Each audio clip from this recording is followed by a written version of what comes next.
नमस्ते. मी Smita T वरंडे. वैदिक ॲस्ट्रॉलॉजीमध्ये मी PhD केलेली आहे. न्यूमरोलॉजी आणि टॅरो कार्ड्स करते. आज आपण परीक्षा आणि त्यासंबंधी काय उपाय किंवा परीक्षेत आपल्याला यश कसं मिळेल यासंबंधी जाणून घेऊया. विद्या विनयेन शोभते. हं? पालकांनाच जास्त काळजी, असं म्हणजे आईबाबांना जास्त काळजी असते मुलांपेक्षा, असं हल्लीच्या पेरेंट्सना नक्कीच आहे.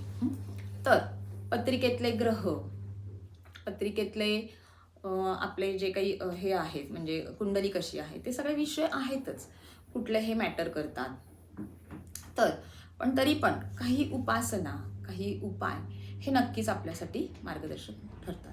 तर गणपती बाप्पा, विद्येची देवता गणपती बाप्पा, तिची आराधना आणि सरस्वती देवी मातेची आराधना, तिला नम्र प्रणाम करून आपण हा व्हिडिओला सुरुवात करूया.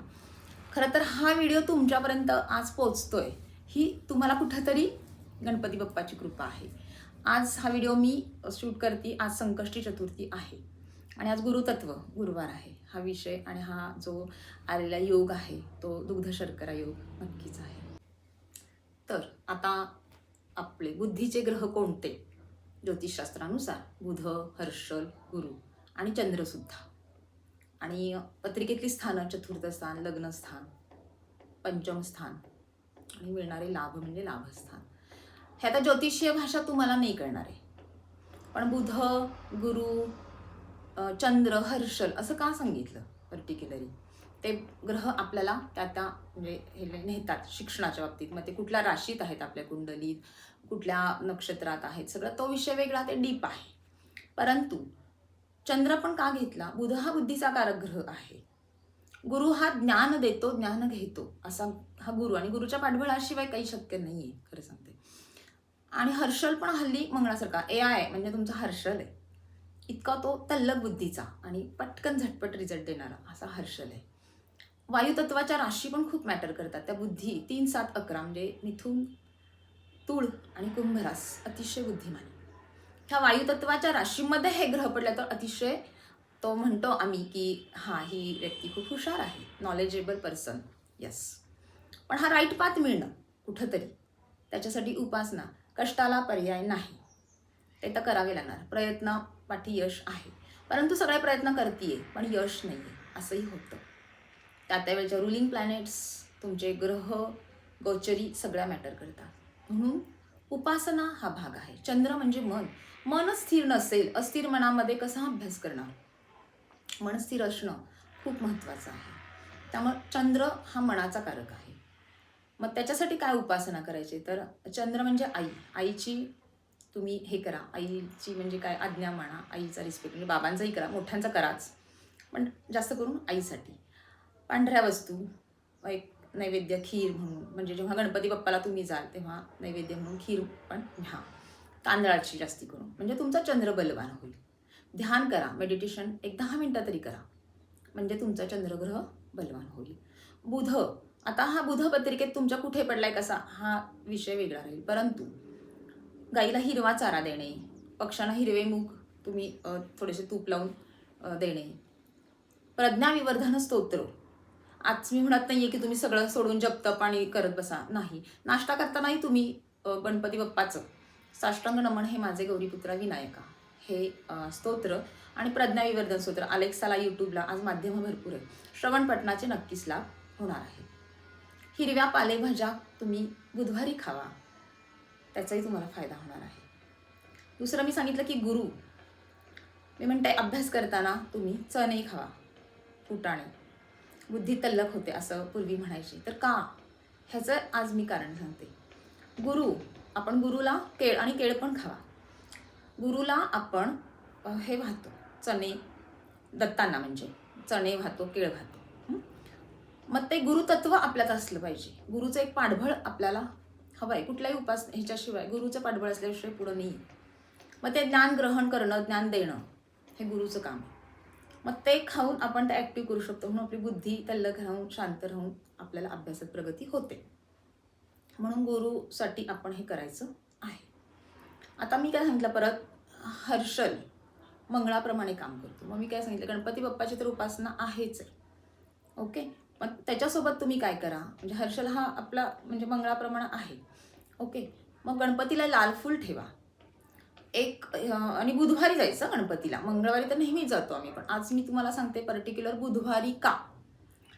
हिरवी वेलची, इथे बुध स्ट्रॉंग होणार आहे. एक खाऊचं पान आणि नैवेद्याला तांदळाची खीर, जिचं चंद्रही म्हणजे तुमचा मजबूत होणार आहे. ओके, म्हणजे ह्या उपासना साध्या सोप्या आहेत, रोज नाही जायचं. कधीतरी एखाद्या बुधवारी तुम्ही जावा, रोज करा मी सांगत नाही.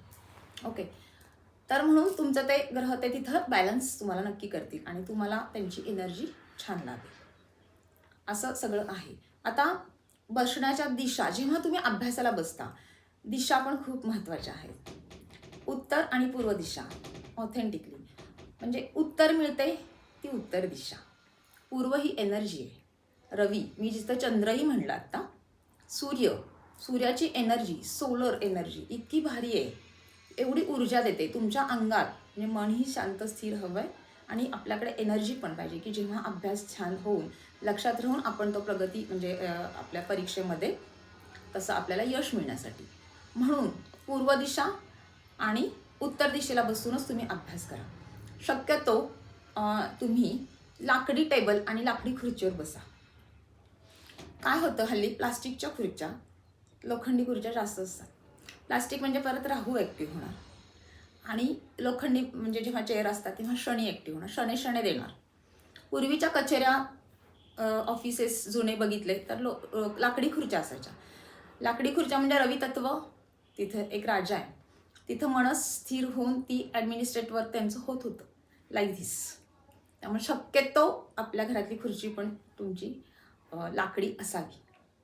ओके, आणि सगळ्यात महत्त्वाचं ॲनालॉग क्लॉक तुम्ही आता हा म्हणजे परीक्षेत पण चालेल, स्मार्ट वॉच वापरू नका, लेदर बेल्ट नको, कारण ते परत राहू शनी तुमचे ॲक्टिव्ह होतात. त्यामुळे हे खूप महत्त्वाच्या गोष्टी आहेत की काय तुम्ही वापरता असं. तर ह्या उपाययोजना म्हणजे करून तुम्ही नक्कीच म्हणजे हे यश तुम्ही आरामात हे करू शकता. कष्टाला पर्याय नाही, बरोबर आहे, पण खूपदा असं होतं ना की मी करतोय अभ्यास पण भ्रम, म्हणजे इथं मी काय म्हणलं, राहू शनी काय ॲक्टिव्ह, राहू हा भ्रम निर्माण करतो. इथं परीक्षेत चांगला मी अभ्यास खूप सुंदर केलेला आहे, अरे यार काय झालं पण परीक्षेत मार्क नाही पडले, इल्युजन, भ्रम निर्माण केला. मग तुम्ही क्लॉक हे वॉच कुठलं वापरता, हा सगळा विषय इथे राहतो. थोड्या छोट्याच्या गोष्टी आहेत, खूपसा त्याच्यात आपण हे नाही आहे, अभ्यास करायचा आहे, प्रयत्नाला एक जोड, मग ते यशाची अजून 2 पायऱ्या आपण जास्त चढू शकतो, म्हणून आपण हे करायचं आहे. ओके, आता म्हणजे परीक्षेला जाताना दही साखर खाऊन का जायचं असतं, म्हणजे पूर्वी शुभ कामांना कुठलाही जाताना दही साखर, दही हे थंड आहे, म्हणजे आपण दहीभात जेव्हा हे करतो गारवा आहे, उष्णता वाढणे, शरीर चिडचिड होणे नाही, शांत मन म्हणजे गारवा, आणि साखर गोडवा, साखरेची एनर्जी. म्हणून दही साखर खाऊन मोठ्यांचे आशीर्वाद घेऊन नमस्कार करून आपण बाहेर पडायचं. हे कुठेतरी शास्त्राने आधीच सांगितलेलं आहे. हल्ली मुलं नित्यपाठ करत नाहीत किंवा ते शुभ संध्या सगळं बंद झालेलं आहे, पण म्हणून मी म्हटलं नाश्ता करताना तरी तुम्ही अगदी ते यूट्यूबच्या माध्यमातून, अलेक्साच्या माध्यमातून प्रज्ञाविवर्धन स्तोत्र आणि गणपती बाप्पाचं एक स्तोत्र एवढं तुम्ही करा, खूप खूप छान रिझल्ट येतील.